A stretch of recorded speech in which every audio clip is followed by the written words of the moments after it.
आजकल इनका नाम आप हर जगह सुनते होंगे, TV, Twitter, Facebook, Insta, newspaper, हर जगह। जी हाँ, आप बिल्कुल सही समझे, हम बात कर रहे हैं कंगना रनौत की।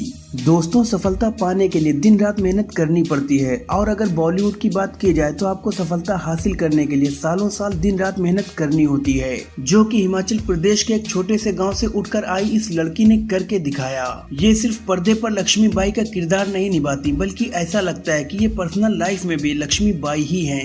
एक कहावत तो आपने जरूर सुनी होगी, बार बार न गिरने में कोई महानता नहीं है, लेकिन महान उसे कहते हैं जो बार बार गिरने के बाद भी दोबारा उठकर खड़ा हो जाता है। कंगना रनौत भी कई बार गिरी, लेकिन फिर दोबारा उठकर खड़ी हो गयी। तो आज की इस वीडियो में मैं आपको कंगना रनौत की कुछ ऐसी बातें बताने वाला हूँ जो शायद आपने पहले कभी नहीं सुनी होंगी। कंगना रनौत का जन्म 23 मार्च 1987 को हिमाचल प्रदेश के मंडी जिले के एक छोटे से गाँव भांबला में हुआ। उनकी माँ का नाम आशा रनौत है, जो कि एक स्कूल टीचर है, और पिता अमरदीप रनौत, जो कि एक बिजनेसमैन है।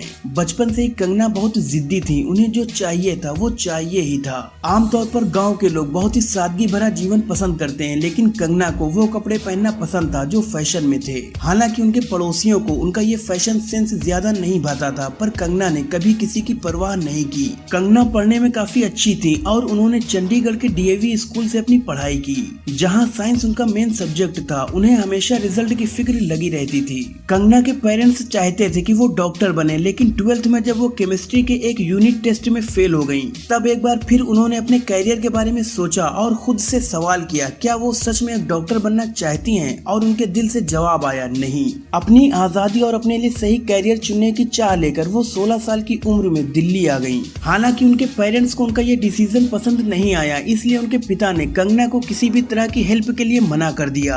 कंगना दिल्ली तो आ गई थी, लेकिन अब ये नहीं जानती थी कि वो करना क्या चाहती हैं। पर वो कहते हैं ना कि जौहरी को ही हीरे की परख होती है। कंगना की खूबसूरती को देखकर एक एलिट मॉडलिंग एजेंसी ने उन्हें मॉडल बनने का ऑफर दिया।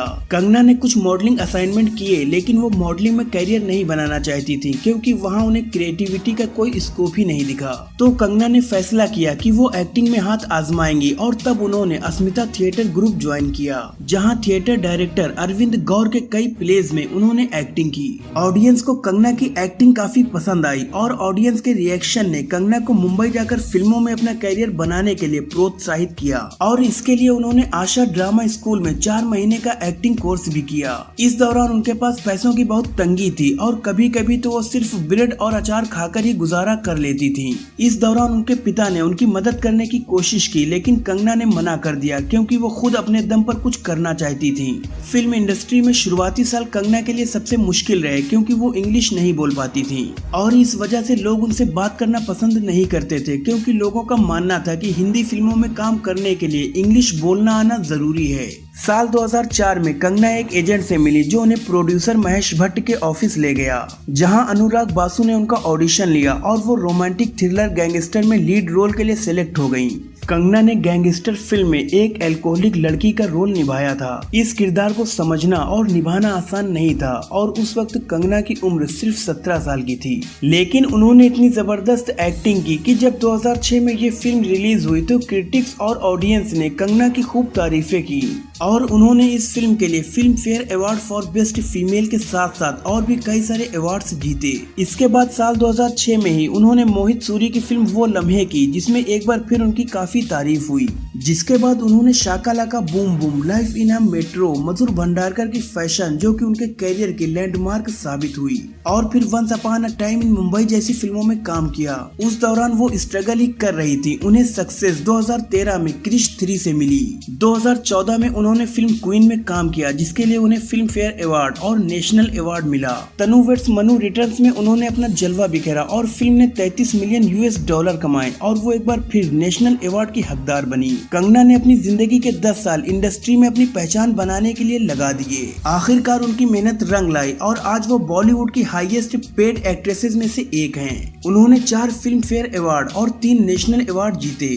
हालांकि जहां सफलता होती है वहां विवाद भी होता है और कंगना के साथ भी विवादों का रिश्ता बहुत पुराना है। उनका रिश्ता आदित्य पंचोली के साथ और उसके बाद ऋतिक रोशन के साथ भी रहा है। कंगना ने एक टीवी प्रोग्राम में कहा था कि वो ऋतिक से शादी करना चाहती थी और दोनों के बीच शादी की बात भी हुई थी। कंगना के दावे के मुताबिक ऋतिक ने पत्नी के तलाक के बाद शादी का वादा किया था, लेकिन बाद में पहचानने से भी इनकार कर दिया। हालांकि कंगना और ऋतिक के बीच विवाद कोई नया नहीं है। काइट्स और क्रिश 3 में काम कर चुके ऋतिक और कंगना एक दूसरे को कानूनी नोटिस भी भेज चुके हैं। हालांकि ऋतिक कंगना से प्रेम संबंध को नकारते रहे हैं। इस पूरे विवाद में ऋतिक रोशन के पिता राकेश रोशन भी सामने आए थे और उन्होंने कहा था कि अगर ऋतिक सच बोलेगा तो लोग हैरान रह जाएंगे। ये बहुत ही बड़ा विवाद था जो कि आज तक नहीं सुलझाया गया। अब मैं आपको बताता हूँ कि कंगना और आदित्य पंचोली के बीच में क्या हुआ था। फिल्म इंडस्ट्री में डेब्यू के बाद कंगना रनौत का नाम उनसे करीब 22 साल बड़े आदित्य पंचोली के साथ जुड़ा। दोनों को अक्सर मीडिया में साथ देखा भी गया, लेकिन करीब 5 साल बाद दोनों का रिश्ता खत्म हुआ और दोनों ने एक दूसरे पर आरोप प्रत्यारोप लगाए। कंगना ने आदित्य पंचोली पर फिजिकल वायलेंस और मारपीट करने का इल्जाम लगाया था, जिसके बाद 2017 में आदित्य पंचोली ने कंगना के खिलाफ आपराधिक मानहानि का केस दर्ज कराया था। आदित्य पंचोली का नाम लिए बिना उनके साथ रिश्तों को लेकर कंगना रनौत ने कहा था कि हम दोनों 3 साल तक लिव इन रिलेशनशिप में थे। आदित्य पंचोली से ब्रेकअप के बाद कंगना का नाम शेखर सुमन के बेटे अध्ययन सुमन के साथ जुड़ा। हालांकि इस बार भी कंगना का रिश्ता विवादों के बाद ही खत्म हुआ। इस बार भी विवादों का सिलसिला लंबा चला, जहां अध्ययन सुमन ने कंगना रनौत पर जादू टोना करने तक का आरोप लगा दिया था। रिलेशनशिप के अलावा कंगना रनौत नेपोटिज्म को लेकर भी काफी चर्चा में रही हैं। नेपोटिज्म को लेकर छिड़ी बहस में कंगना रनौत अक्सर करण जौहर को घेरती नजर आती हैं। कंगना ने कॉफी विद करण में भी करण को काफी खरी खोटी सुनाई थी। कंगना का कहना है कि करण जौहर हमेशा ही स्टार किड्स को सपोर्ट करते हैं और हमेशा ही गलत चीजों के लिए लोगों को उकसाते हैं। कंगना ने साफ साफ कहा कि करण ने बॉलीवुड में गंदगी फैला रखी है। इस बात में कोई शक नहीं है कि कंगना बहुत ही मुंहफट हैं। वो हमेशा ही सच के साथ खड़ी दिखती हैं। कहा जाता है कि बॉलीवुड में जब तक आप चापलूसी न करो, जब तक आप किसी के तलवे न चाटो, तब तक आपको कोई काम नहीं देता। लेकिन कंगना रनौत ने तमाम परेशानियों के बाद भी कामयाबी हासिल की है। हालांकि कई बार ज्यादा बोलने की वजह से भी कंगना को भारी नुकसान उठाना पड़ा है। जैसा कि हाल ही के दिनों में जब कंगना के ऑफिस को तोड़ दिया गया तो उसको लेकर भी बहुत विवाद हुआ था। साथ ही आपको बता दूं कि कुछ लोगों का ये भी कहना है कि कई बार तो जानबूझकर कंगना विवाद खड़ा कर देती हैं ताकि उनकी पब्लिसिटी बनी रहे। लेकिन जैसी उनकी पर्सनैलिटी है वैसे में ये कहना बिल्कुल ही गलत होगा कि वो सिर्फ और सिर्फ अपनी पब्लिसिटी के लिए ऐसी बातें करती हैं, क्योंकि कंगना आज जिस मुकाम पर है उन्हें पब्लिसिटी की कोई जरूरत नहीं है। लेकिन दुनिया चाहे जो भी बोले, कंगना की कहानी सिखाती है कि जब आप बाहर की दुनिया में कदम रखेंगे तो आपको कई तरह के लोग मिलेंगे और आपको क्या करना है, किस तरह जाना है, ये फैसला आपको खुद ही लेना होगा। आप जो भी करना चाहते हैं कड़ी मेहनत और पूरी ईमानदारी से करिए और एक दिन आपकी मेहनत रंग जरूर लाएगी। तो दोस्तों, आपको ये वीडियो कैसी लगी मुझे कमेंट्स में जरूर बताएं। अगर वीडियो पसंद आई हो तो इसे लाइक और शेयर करें और ऐसी ही इंटरेस्टिंग वीडियोस देखने के लिए हमारे चैनल को सब्सक्राइब करके बेल आइकन को जरूर प्रेस कर दें।